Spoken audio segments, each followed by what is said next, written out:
8절, 요한계시록 17장 1절에서 8절 저하고 교독합니다.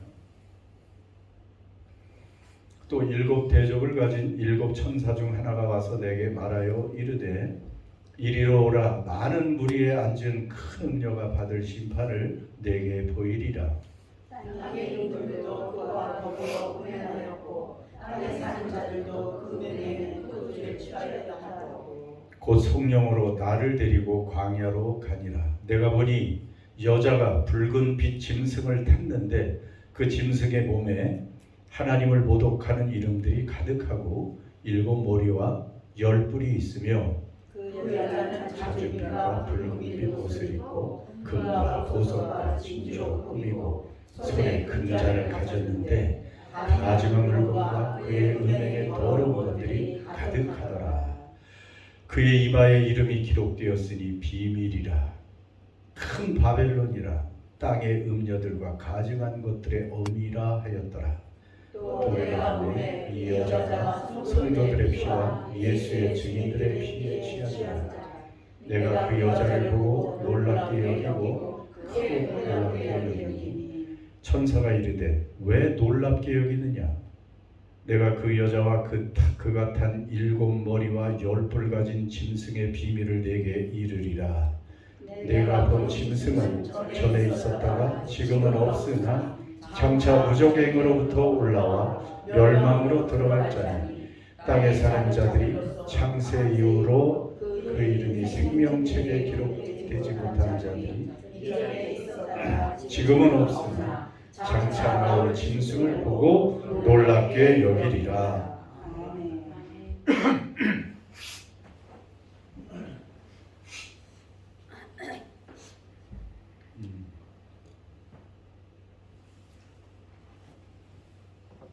말씀을 읽으니까 머리에 쏙 들어오진 않죠. 요한계시록은 쉽지 않고 그러나 또 많이 반복되는 이야기들이 있습니다. 오늘 참 우리 입에 담기도 쉽지 않은 그러한 단어, 그러한 말이 굉장히 많이 나오죠. 음녀인데 사실은 결론적으로 음녀는 바벨론이라는 것을 오늘 알려주고 있습니다. 여러분, 성경에는 이 음녀라는 단어, 정확히 우리 그 영어 성경에 그냥 프로스티튜트고 사실은 창녀라고 번역하는 것이 이제 더 뭐 정확할 수 있죠. 현대어인데 음녀로 이렇게 번역을 하는데 굉장히 이 단어가 많이 나와요, 성경에. 왜 그렇게 많이 나올까? 특히 잠언에 또 거기 음녀에 관한 이야기들이 굉장히 많이 나옵니다. 그래서 한 번 정도 제가 한번 잠언 7장 6절에서 27 오늘 음녀 이야기, 음행에 관한 이야기이기 때문에 한번 이 말씀을 그대로 현대인의 번역으로 한번 읽겠습니다. 이건 다 오늘 우리들에게 주시는 말씀입니다. 나는 우리 집 창문을 내다보면서 어리석은 자들을 많이 보았다. 그 중에서도 특별히 지각 없는 한 젊은이를 본 적이 있다. 그는 음란한 여자가 살고 있는지 모퉁이 부근의 거리를 따라 그녀의 집 쪽으로 걸어가고 있었는데 때는 이미 해가 져서 어두움이 찾아드는 저녁 무렵이었다. 그러자 창녀처럼 예쁘게 차려입은 간교한 그 여자가 그를 맞으러 나왔다. 그녀는 집에 붙어 있지 않고 제멋대로 돌아다니며 어떤 때는 길거리에서, 어떤 때는 광장에서, 어떤 때는 저 모퉁이에 서서 남자를 기다리는 창녀와 같은 여자였다. 그 여자가 그를 붙잡고 입을 맞추며 부끄러운 줄도 모르고 이렇게 말하였다. 나는 오늘 화목제를 드리고 내가 서약한 것을 갚았다. 이거 하나님을 믿는 사람처럼 얘기하죠. 15절, 그래서 내가 너를 찾으려고 나왔는데 여기서 만나게 되었구나. 내 침대에는 이집트에서 수입해온 아름다운 아마포가 깔려있고 모략과 유향과 계피를 뿌려 놓았다. 들어가자. 우리가 아침까지 마음껏 서로 사랑하며 즐기자. 내 남편은 먼 여행을 떠나고 지금 집에 없다. 그는 여비를 많이 가졌으니 아마 보름이 되어야 집에 돌아올 것이다. 그녀가 그럴듯한 말로 구슬려 대자 결국 그 청년은 그녀의 유혹에 넘어가 곧 그 여자를 따라갔으니 소가 도살장으로 가는 것 같고 사슴이 올가미 속으로 뛰어 들어가는 것 같았다. 결국 화살이 그의 심장을 꿰뚫고 말 것이다. 그는 세차게 그물을 향하여 날아가면서도 자기 생명의 위험을 알지 못하는 새와 같은 자였다. 내 아들들아, 내가 하는 말에 귀를 기울이고 주의 깊게 들어라. 너희는 그런 여자에게 마음을 쏟지 말고 그 길에 미혹되지 말아라. 많은 사람들이 그녀에게 희생되었고 그녀에게 죽은 자도 수없이 많다. 너희가 그런 여자의 집을 찾아다니는 것은 지옥행 급행 열차를 타는 것이나 다름없다. 여러분, 이런 식의 성경의 내용들이 굉장히 많이 있습니다.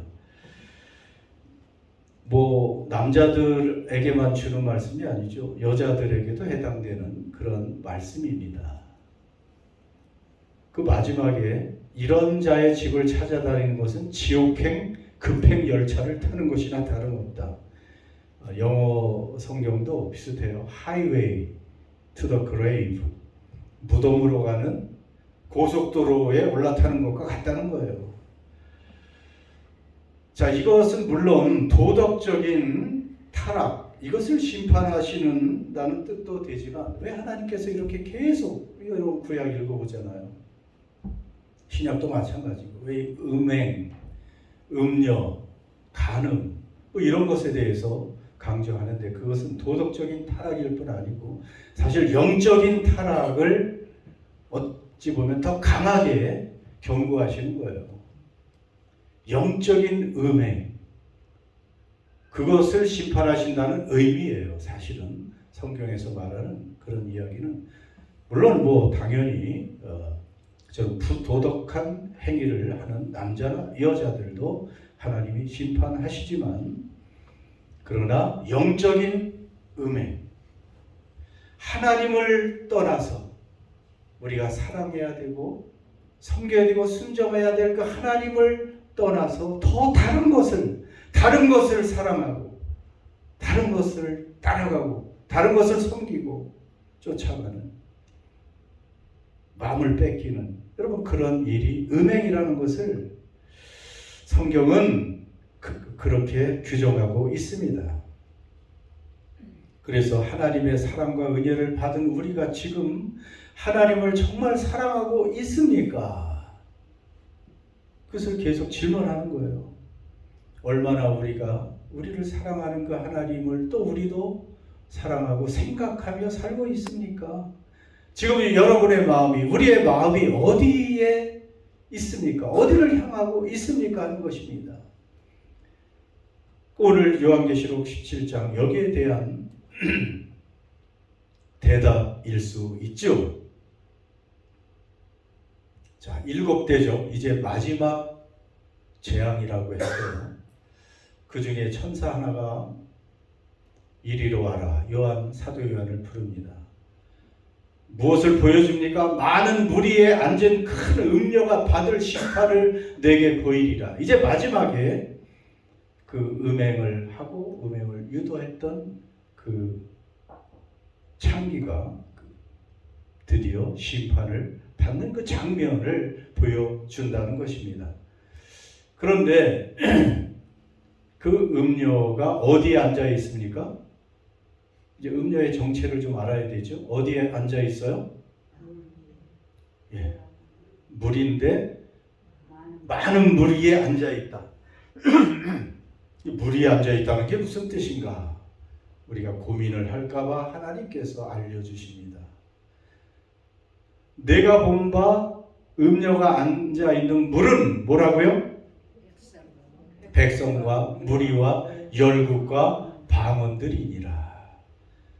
그러니까 그 음녀가 앉아 있는 그 물은 어디에 앉아 있나 하면 그 민족들,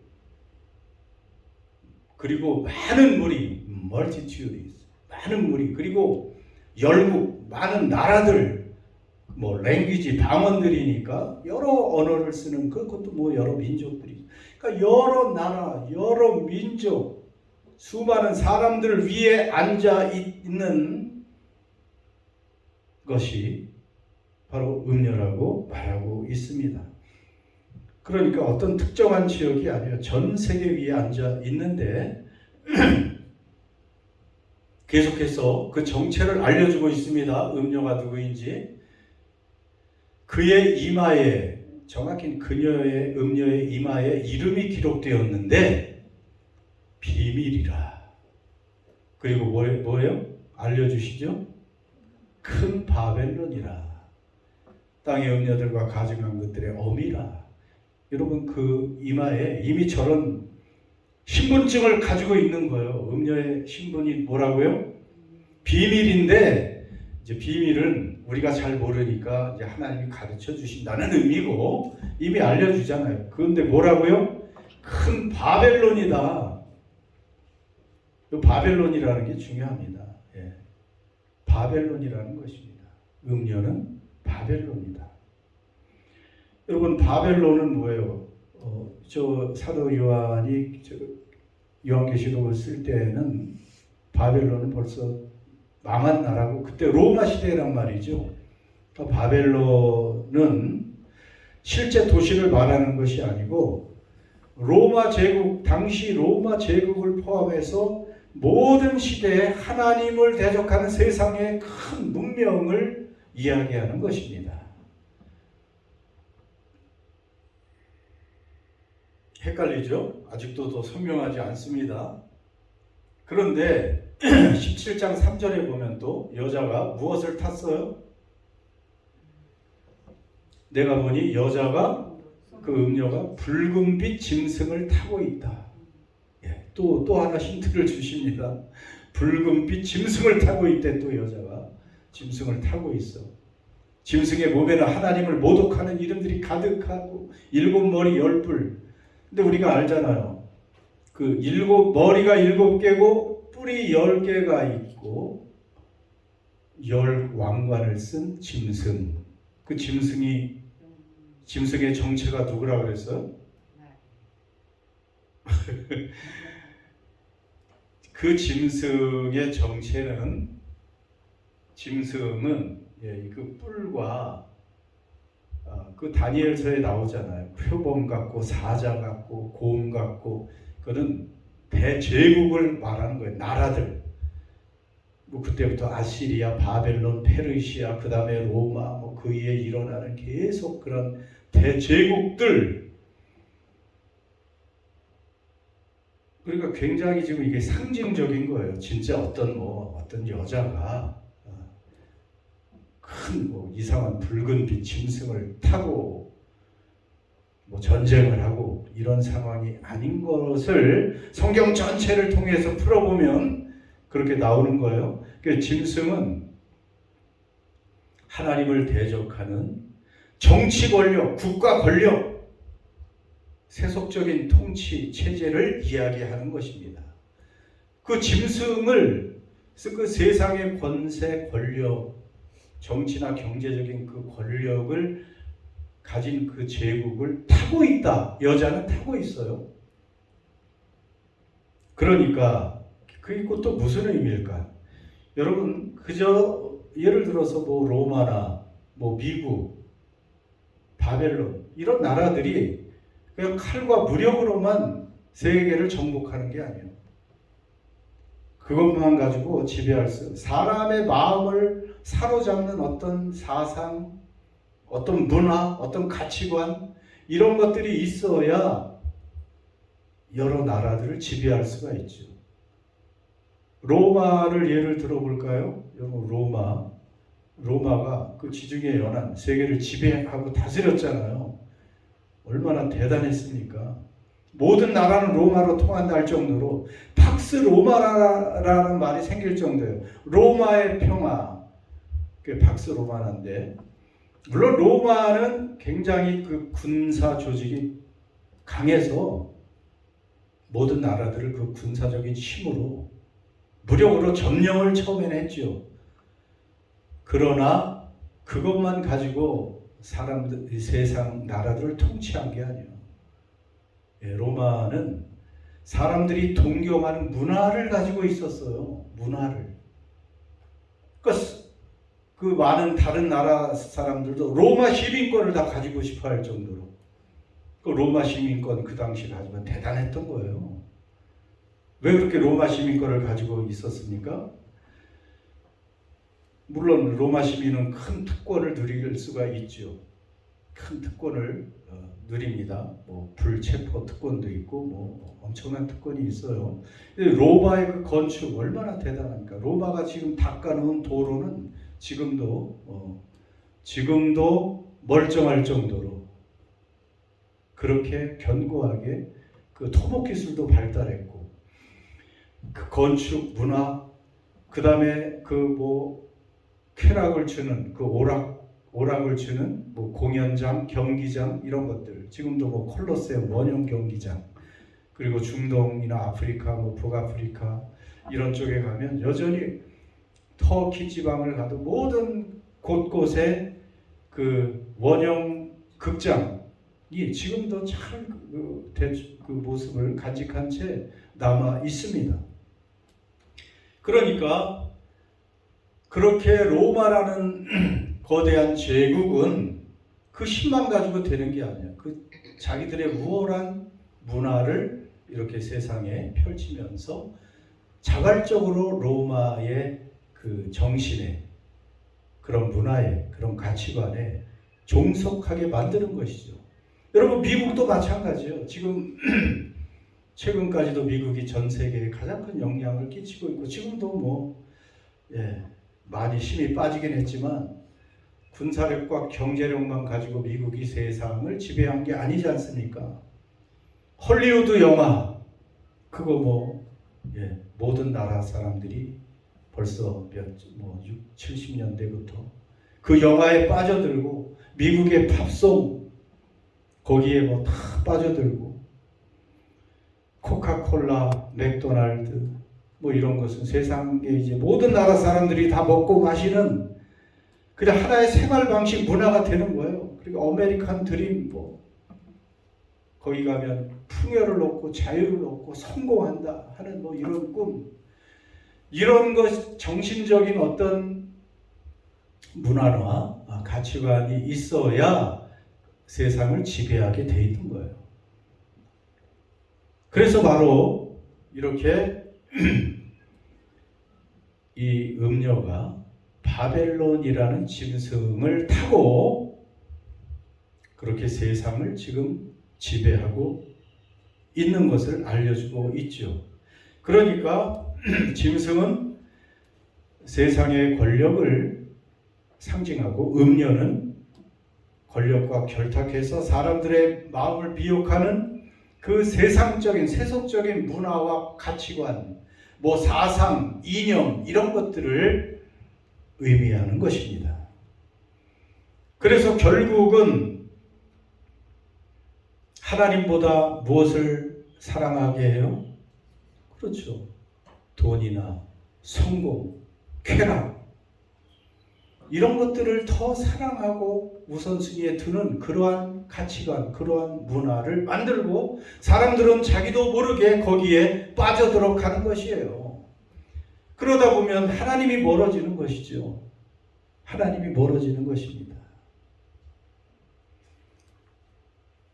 그 음료가 모습이 호락호락하지 않습니다. 4절 보세요. 같이 읽습니다. 시작. 그 여자는 자줏빛과 붉은빛 옷을 입고 금과 보석과 진주로 꾸미고 손에 금자를 가졌는데 가증한 물건과 그 은행에 더러운 것들이 가득하더라. 여러분 그 음료는 아주 매력적으로 보이지 않습니까? 어떤 옷을 입었어요? 자줏빛과 붉은빛 옷. 이게 굉장히 값이 나가는 거예요. 그 당시에. 굉장히 비싼 옷을 입고 또 얼마나 멋있게 꾸밉니까? 금, 보석, 진주 막 그걸 꾸미고 더군다나 손에 뭘 가졌어요? 금잔까지 가지고 정말 대단해 보이잖아요. 매력적으로 보이잖아요. 그런데 그 금잔 속에 무엇이 들어있어? 알고 보니까 가증한 물건, 끔찍하고, 그리고 음행의 더러운 것들이 그 잔에 가득했다라고 알려주고 계십니다. 여러분, 사탄은 우리에게 다가올 때 세상에 이런 아름다운 것을 포장해서 가지고 오지, 뭐 추한 것으로 다가오면 누가 거기 따라가겠어요? 아름답고 성공적이고 매력적인 모습으로 우리를 유혹하는 것이죠. 그럴듯하잖아요. 그러니까 거기를 따라가고 하나님과 멀어지는 거예요. 지금도 세상 문화와 가치관은 참 그럴듯합니다. 그렇잖아요. 세상은 점점 발전해가는 것 같고 아름다워 보이는 것 같고 편리해지는 것 같고 우리에게 안전을 줄 것 같고, 그런 상황에서 무슨 하나님을 믿니? 이렇게 속삭이면 많은 사람들이 넘어가는 것입니다. 하나님 없는 세상 문명. 그래서 그런데 정체가 보이죠? 내가 보면 이 여자가, 이 음녀가 어디에 취했어요? 성도들의 피, 예수의 증인들의 피에 취한지라. 그래서 사도 요한이 보고 놀라고 놀랐다는 거예요. 그러니까 결국 이 음녀의 정체는 겉보기에는 그럴듯하고 화려해 보이고 매력적인데 사실은 성도들의 피와 예수의 증인들의 피에 취했다. 얼마나 심한 박해를 하고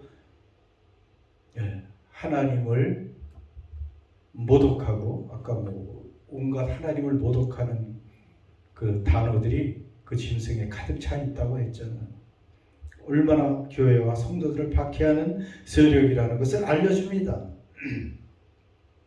그렇기 때문에 사실 아까 잠언에서도 읽었고 성경의 여러 군데에서 보면 이 음녀, 이 창녀, 또 음행, 이것은 하나님보다 세상을 사랑하고 하나님을 떠나서 다른 것을 더 중요하게 생각하고 가까이 하는 그러한 생각, 그러한 태도, 그러한 삶을 경고하고 있는 것입니다.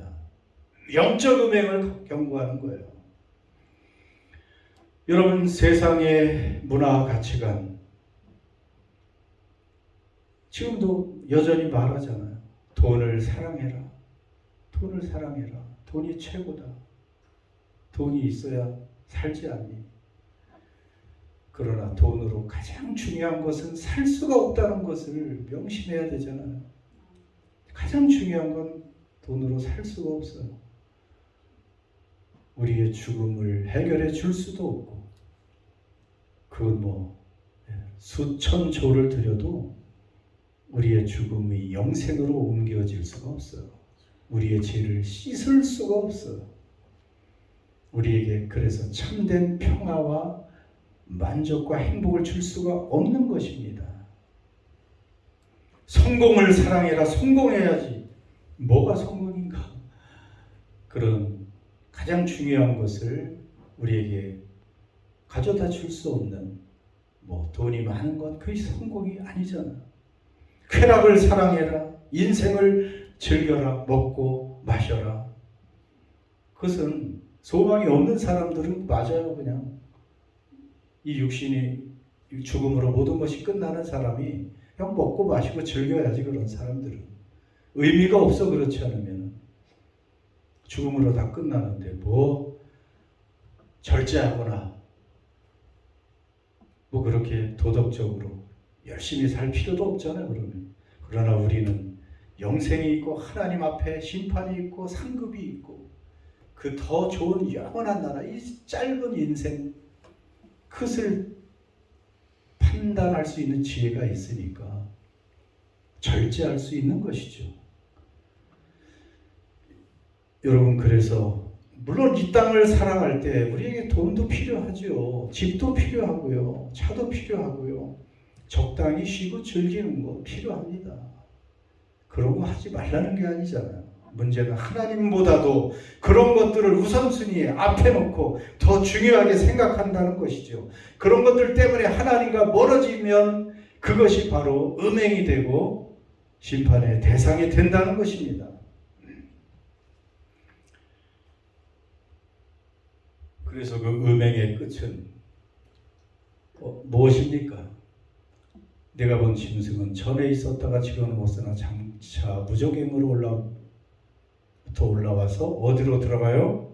멸망으로 들어갈 자니. 그리고 1절에서도 음녀가 받을 심판을 지금 보여주고 있잖아요.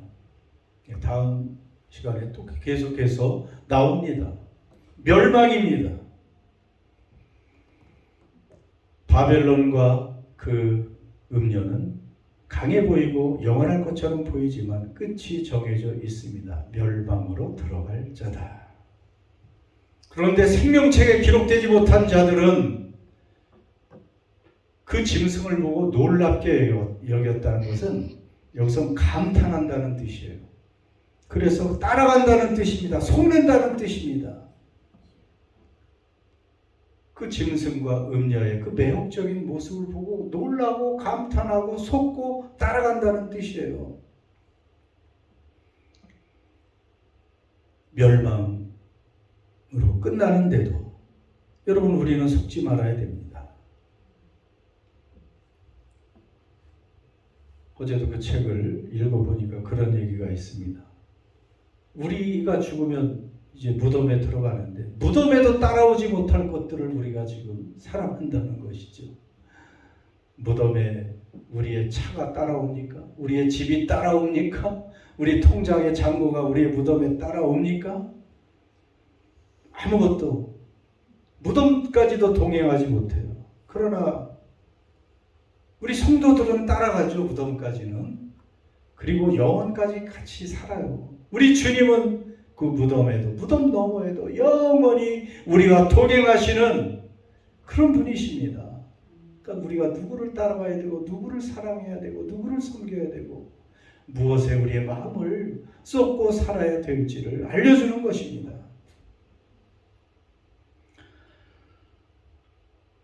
예, 말씀을 마칩니다. 음녀는 오늘 바벨론이고 이제 좀 정리가 됩니까? 바벨론은 그 옛날 제국만 얘기하는 것이 아니고 로마 시대라든지 이 세상의 정치 권력, 권세, 힘 있는 제국을 얘기하는데 음녀는 그 제국 위에 올라타서 사람들의 마음을 하나님으로부터 멀어지게 하는 그러한 문화들, 아주 세상적인 가치관들 이런 것들을 말하는 것입니다. 그런데 여전히 오늘 특히 이 자본주의를 사는 우리들에게 굉장히 매력적으로 다가와서 그럴듯하게 하나님과 멀어지도록 속삭이고 손짓하고 유혹하고 있다는 것입니다. 정신 차리지 않으면 그 어리석은 젊은이처럼 거기에 그냥 끌려가는 거예요. 거기에 그냥 끌려갑니다. 그럼 그 끝은 무엇입니까? 멸망이죠. 같이 멸망하는 거예요. 우리는 음녀를 따르는 자가 아니고 누구를 따르는 자라 그랬어요? 어린 양이신 예수를 따르는 사람들이라고 했습니다. 계시록에 계속 나와 있습니다. 그래서 우리는 이제 결단해야 되죠. 우리에게 분별할 수 있는 눈을 주십시오. 여러분 기도하시고 음녀, 세상, 유혹 따라가지 않겠습니다. 속아 넘어가지 않겠습니다. 지금부터 영원까지 우리를 사랑하시고 우리를 돌보아 주시고 책임져 주실 수 있는 하나님 그리고 어린 양 사랑하고 따라가겠습니다. 그 어린 양의 신부로 살겠습니다. 이렇게 결단하는 저와 여러분 되시기를 바랍니다. 기도합시다.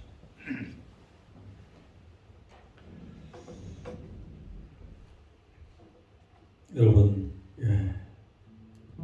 우리의 삶은 녹록지 않습니다. 그러다 보니 또 또 세상 것을 우리가 바라보기도 하고 또 우리를